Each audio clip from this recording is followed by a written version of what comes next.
I'm Douglas Welch. Welcome to A Gardener's Notebook.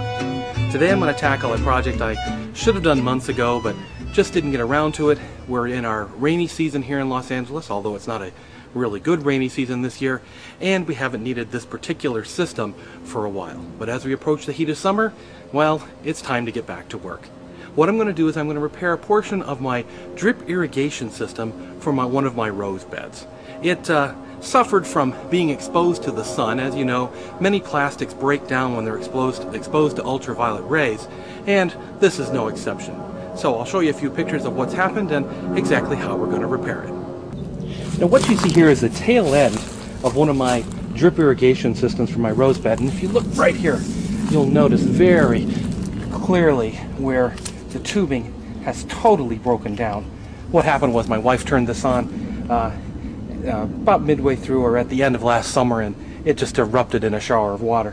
Of course, for whatever reason, this particular end of this tube had been exposed to the sunlight more than the rest of it, and I don't believe we got any more holes in it. So what I'm going to do is I'm just going to replace this one small section of tubing here. And it's been a long time since I installed this tubing here in the garden, and I actually hadn't realized it. Right here, about where the break takes place, is another type of coupler that I used, probably that came from the previous owners of this house over 10 years ago. This is a more advanced coupler than the ones I purchased. Here's the one I bought, which is a compression fitting. The tube just slides in, and through the compression of the plastic, it actually seals and makes a watertight seal. So the first thing I've got to do is I have to remove this coupler first. And in this case, I rotate these screws inward. That releases the pressure on the plastic tubing, and I should be able to pull it right out. Look at that. Now I could reuse that coupling. In fact, it still looks pretty good, but I think I'm going to try one of these other couplings just to see how well they work. So again, first of all, we take the good tubing on this end, and we slide the compression fitting on. Of course, it is a compression fitting, so it takes a little bit of pressure to get it worked on to the tube. Now this is 1/2-inch drip tubing that you're seeing here, and this is pretty much a standard grade. I have seen some that's 5/8, so you do need to make sure that whatever couplings you get, whatever adapters you get, are the proper size for your drip tubing system. Okay, so we got the coupling on the good end of the tube. Now I'm going to go cut some new 1/2-inch tubing to replace our little loop here at the end. Now what you'll notice in the section of tubing that I cut off, of course, is on the end of it, it has an end cap. And I'm actually going to salvage this end cap as well, merely by unscrewing it and removing it from this, and we'll use this to cap the end of the new section as well. Now also, along the length of this particular section tubing, we have our drip emitters. And in this case, I have 1, 2, 3 emitters. What I'm going to do is I'm going to salvage those as well. As far as I remember, everything was working well here on this particular system, so there's no sense to have to go out and purchase new ones of these. All we do is once we replace this section of pipe, we punch a new hole for the emitter, we plug that back in, and merely lay it back into the bed where it was before. So here I am with my new section of 1/2-inch dripped tubing. I've got the compression fitting, which I'll show you kind of close there. You'll see there's a little ring here, which again, this goes inside the tube and the ring compresses down to make the seal.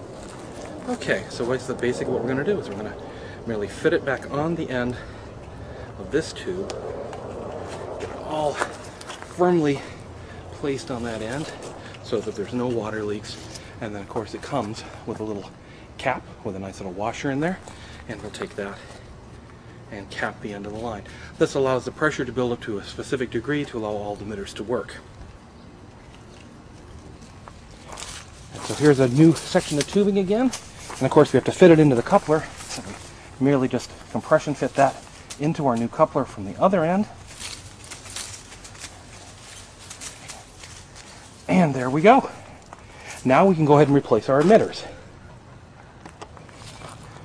Okay, this little gizmo here is a hole maker. Basically, they probably have a fancy name for it, but it allows you to punch the holes in the 1/2-inch tube to allow you to insert the drip system emitters like this.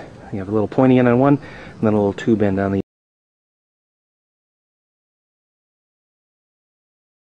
other.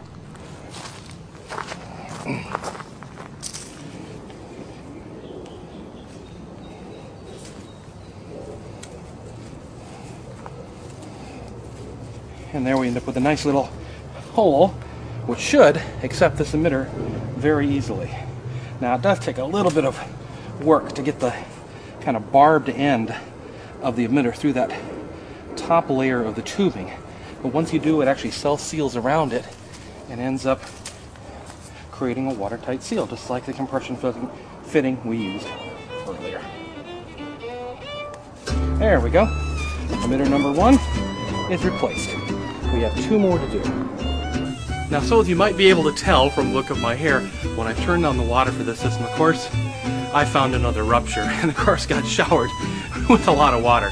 But I found it, I capped it off in exactly the same way. That's why I bought 2 couplers when I went to my local garden store, and was able to simply take 2 ends of the pipe, take out the section that was ruptured, and put it back together.